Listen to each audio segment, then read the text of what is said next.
Welcome to the LCS. My name's Nick Geraci, and I'm here with Cloud9 mid laner Jensen, following a win over 100 Thieves. How are you feeling about your guys' play in that series? Or in that game, I guess. We're in best of ones now.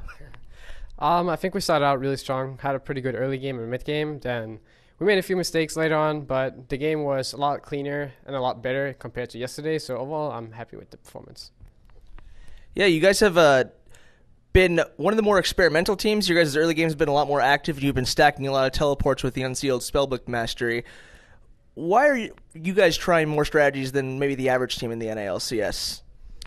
It was just something we kind of thought off. Unsealed Spellbook is pretty strong summoner because in competitive, it's a lot about just having tempo and, being able to move first, etc. And it kind of allows you, to do that more often if you can always just TP to lane and so on. So it was just something we kind of experimented with in scrims, and it turned out pretty well. So if it works, why not just keep doing it? No, that makes perfect sense. Your new top laner, Licorice, is one of the younger players in the league, one of the few rookies we have here. But he's been put on nothing but carry champions. Has been doing pretty well with your new jungler, Svenskeren, as well. What's it been like playing with Licorice thus far on the team? So far it's been good. I think his performance overall has been pretty good.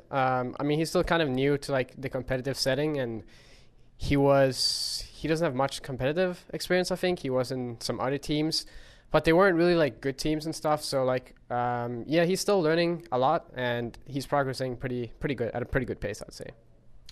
Cloud9 also signed former TSM jungler Svenskeren, who's made quite a pretty solid combo with you in the mid lane there. People are already throwing out the Svenskeren memes and all of that. What's it been like playing with Svenskeren, both stylistically in game and then also out of game? Do you guys find that you guys just kind of click?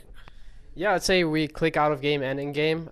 He's really easy to work with, and he's a really, really nice and calm guy. So it's really easy to get along with him, and he's very talkative in game as well. So it's really easy to be on the same page with him when it comes to roaming together, stuff like setting up ganks, etc. So it's just overall been a pretty good experience working together with him. When things are going well, it's really easy to overlook the smaller mistakes. You guys are obviously having a great start to the split, looking like one of the strongest teams in NA. What do you think that Cloud9 as a team can work on best to have the best spring split they can? I think sometimes we mess up team fights a bit, and just sometimes we make some macro mistakes, and we have a hard time forcing the kind of stuff we want.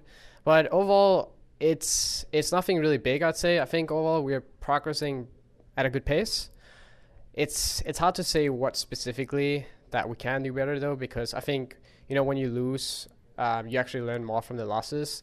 So, once we play against, all the teams, we'll have a better idea on what we have to work on. Well, we certainly look forward to seeing that. Jensen, thank you so much for the interview. Is there anyone that you'd like to thank or any sponsors that you'd like to shout out? Thanks to all my sponsors and Cloud9 and my fans.